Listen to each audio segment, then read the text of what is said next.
Welcome to another episode of Barclips. Today we're partaking in some perfectly poured signature cocktails.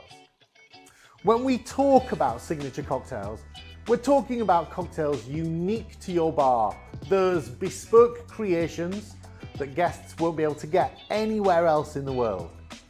We've got two great guests lined up, first starting off in Paris and finishing up in Krakow. We'll guide you through the importance of a key piece of kit, a jigger.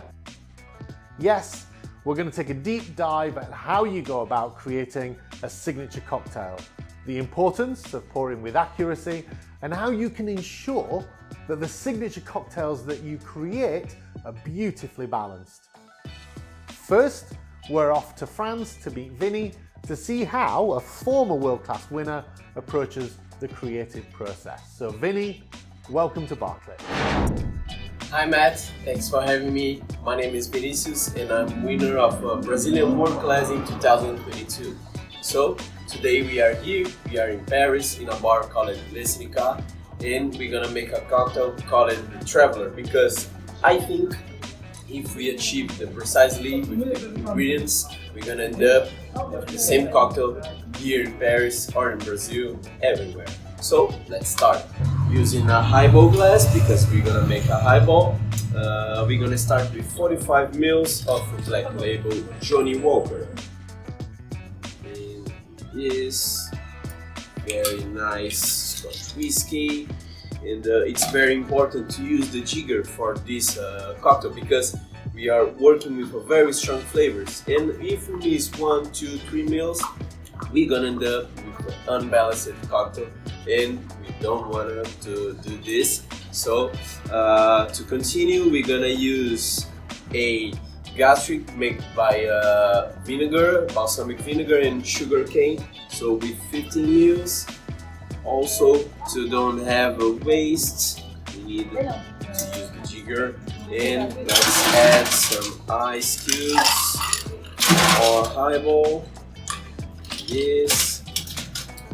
Top up of sparkling water. It's highball, very nice. Stir, not too much, just a little bit. Just to mix the ingredients. We don't want to lose the bubbles. And top of a salty solution. Stir. As garnish, the mint on the top. It's very beautiful and also very good for the aroma. Yes, and the orange skin, nice. So here it is, the Traveler. So that's it. Back to you, Matt. Thanks. Thanks, Vinny. That's really creative and looked delicious. I can imagine your guests make a trip to your bar just to try that cocktail.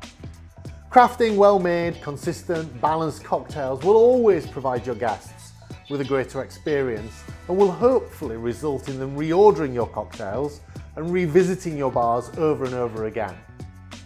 In addition to today's guests, I'm going to share with you one of my signature cocktails from my repertoire and demonstrate how you can go about creating a signature drink using a really simple cocktail ratio. Okay, so I'm going to start by having my glass chilled to one side. This drink's called a Mel Torme and it's based on a velvet fog. Now, in here, I have most of my ingredients already. I have my lemon juice, my lavender syrup, a few dashes of Lagavulin, which is a smoky Islay malt, and also some egg white. And into there, I'm going to finish by adding my spirit. Now I'm using Don Julio Blanco, and I'm going to use 50 ml. Now, crucially, when using a jigger, 50 ml takes me in a UK measure right to the top. And I want to ensure that it's nice and flat, not an underpour and not a meniscus over the top. A nice flat pour, because that's going to be exactly 50 ml. Now, when I'm handling the bottle as well, if I want to pour accurately, it's going to help if I hold the bottle by the top. More experienced bartenders might pour from here. And that's fine if you're experienced and you can control it. But if you're new or you're inexperienced, then holding it at the top is going to give you more control. Now, that last measure gives me a ratio of 4 spirit, 2 sour, 1 sweet. 4 to 1. It's a really good ratio to learn. It doesn't work for every drink, but it's a really good place to start when you're creating a signature cocktail. Now I'm going to double shake this, or a reverse dry shake as it's sometimes called. So I'm going to start by shaking it with ice.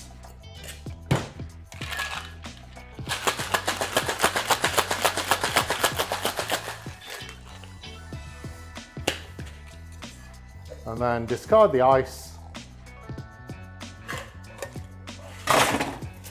And then shake once more.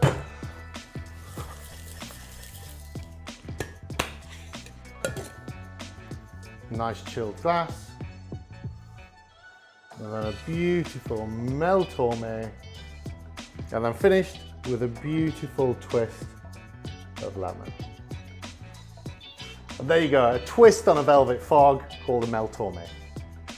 Next, we're off to Poland to meet Alicia to seek more guidance on creating perfectly poured signature cocktails. So Alicia, welcome to Barclips. Thanks, Matt. My name is Alicja Bączyk-Mazur and I'm the bar manager in the Destaque cocktail bar in Krakow.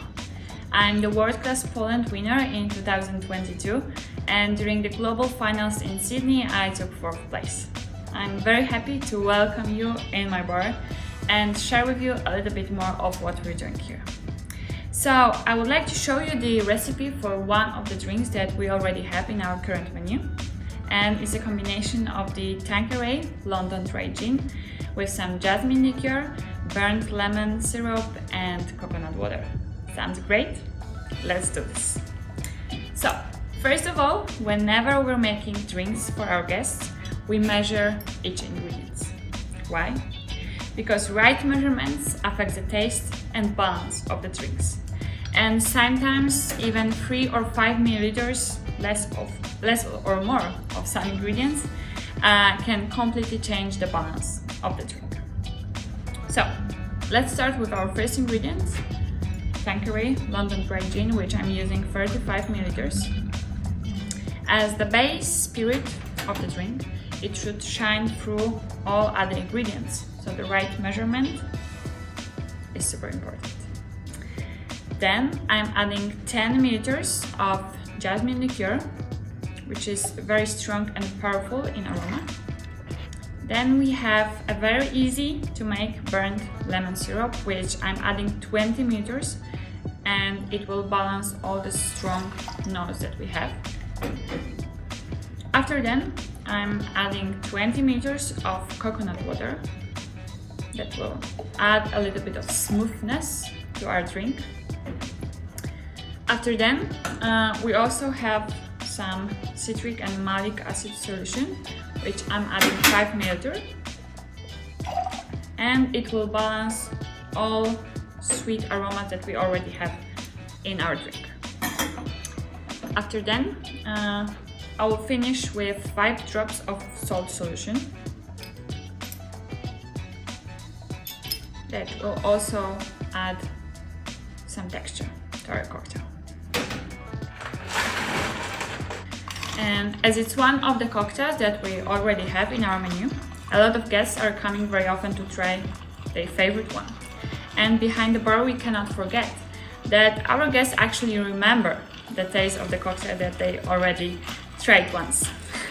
And so we have to, of course, measure all the ingredients and make these cocktails taste exactly the same each time.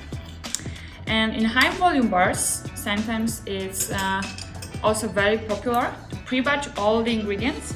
So, for example, during your prep shift, you're preparing 10 liters of your drink, and while standing behind the bar, you're pouring, for example, just 90 milliliters of your batch, which is very important, especially when it comes to sustainability and over pouring some of the liquids during the very busy shift. So, this cocktail is served in a wine glass with some ice, and it's garnished with an edible flower that will also add a little bit of floral notes to our cocktail and make the full experience for our guests. So, cheers, thank you, and back to you, Matt. Thanks, Alicia. That was great. You shared some great pointers as to why you should use a jigger and pour with accuracy. And don't forget, it's also a great way to ensure that you don't waste any product in your bar or restaurant. Now, that's it for this episode of Barclips. I'd like to say a huge thank you to Alicia and to Vinny for joining us, sharing their knowledge and their delicious cocktails. You'll discover a wealth of information on cocktail creation, signature drinks, precise pouring techniques on our website, diageobaracademy.com. And you can also join the Bar Academy community by signing up and becoming a member. Now, as Alicia would say in Poland, na zdrowie.